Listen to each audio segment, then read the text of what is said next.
I'm on the highway to hell. Okay, I'm sure that's not what you were expecting. So here is the story. I had met a Satanist. Um, it was actually a pretty unique experience.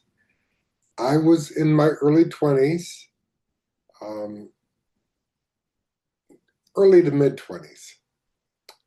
At that particular season, I was very sensitive to the leading of the Holy Spirit. And one night I felt God told me to go over and minister and talk, just go up and introduce myself to this young man at a bus stop. And so I went over to talk to him, and we got to talking, and I shared with him what was going on. Um, to make a long story short, turns out that the gentleman was a Satanist and he actually had a knife.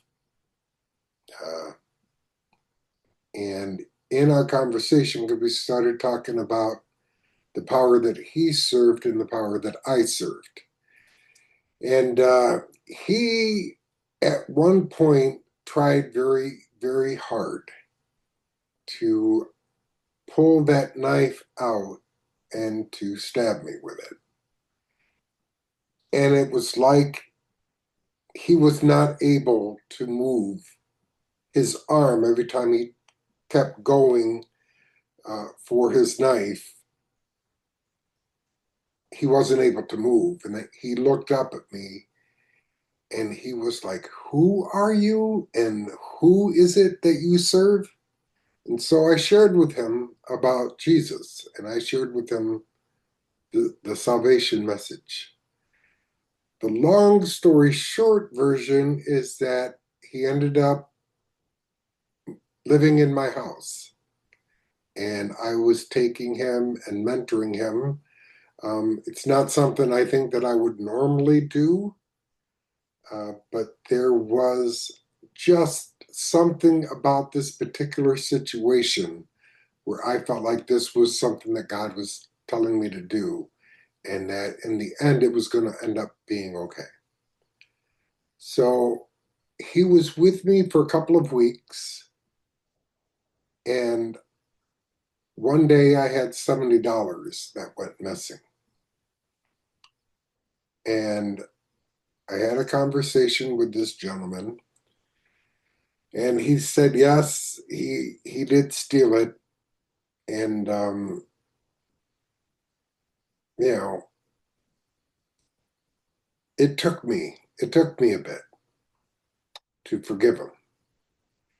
I actually really had to struggle with that one because I had already opened up my house and fed him and gave him clothes and different other things that he needed, and just tried to be kind to him.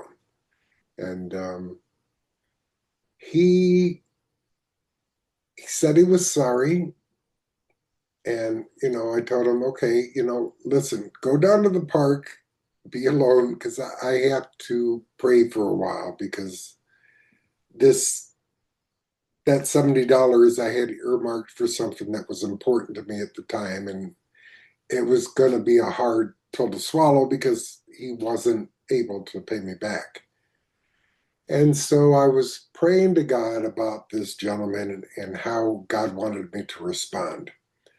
Um, And as I was praying, like I said, I was really struggling with forgiving him. And then God reminded me of this time when I was a teenager and I was getting ready to go into Teen Challenge, which is a rehabilitation center for people with life controlling problems. Um, and this family from my church had taken me in, and I was with them for quite a bit of time, probably over a month. Somewhere towards the middle of that time that I was with this family, I stole from them. And I'm very ashamed at this point that I stole from this family who was trying to help me. But I think that was part of the point of why God was bringing that to my attention.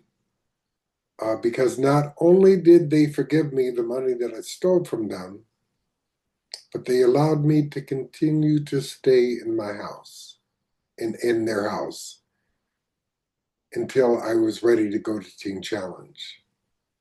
And, they blessed me and prayed over me when I went to Teen Challenge. So I went down to the park. I found the young man. I forgave him. He continued to stay with me for a while. He said it was something that really impacted him because nobody had ever forgiven him in his life for any harm that he had done them. And so my challenge to you is that there are places where God might be asking you to forgive somebody. And maybe it's not easy. What that person did to you was just horrendously wrong. Much, much more wrong than stealing $70. But God has forgiven you much more than whatever that person that hurt you did. And so I am going to just ask you to remember that God has forgiven you and we are called to forgive. Now, that particular situation, it's not the normal practical wisdom to take a person who was into Satanism into your house. I don't recommend it. I'm not saying that was a good thing, but at that particular season in my life, I honestly felt like that's what God was asking me to do. But my challenge to you, if God is dealing with your heart to forgive somebody, remember how much that God has forgiven you and released that person and blessed them, because you don't know the fruit of forgiving them. Because that family that forgave me back when I was a teenager helped me to forgive this man who had stolen from me when I had taken him in. And so, what they did for me, God was able later to bring back to my attention and say, remember back then when that family forgave you, you need to forgive him. So I wish you the best. Blessings to you. Have a great day.